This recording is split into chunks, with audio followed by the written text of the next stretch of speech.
Hello guys, and welcome back to the channel.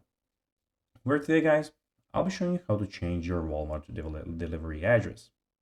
So guys, the first thing that you of course need to do is go to Google and type in walmart.com.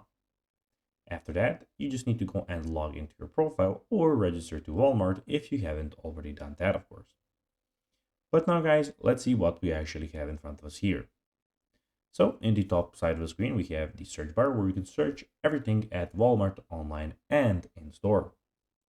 In the top right corner, we have your items, we have your account, and we have your shopping cart, as you can see. But now, guys, let's see how you can actually go and change your Walmart delivery address. So it is pretty simple, and you just need to go and follow these few steps to know how to do it in just no time. So first of all, you need to go and select account on the website or the app, of course. So go to the top right corner and click on the account. Then select personal information on the website or shipping information on the app. After that, select edit next to the information you wish to go and change.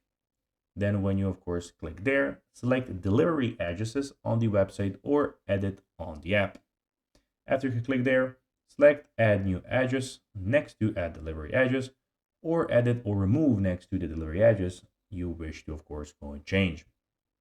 So guys, that will be everything for this video. I hope that you found this video informative and entertaining guys. If you did, don't forget to like this video, share it, subscribe to the channel, and put the notifications on, as guys, this really helps us grow our channel. So if you have a few seconds, it will be pretty cool if you could do this for us. So guys, as I already told you, I hope that you enjoyed the video, and guys, as always, I'll be seeing you in the next one. Bye guys.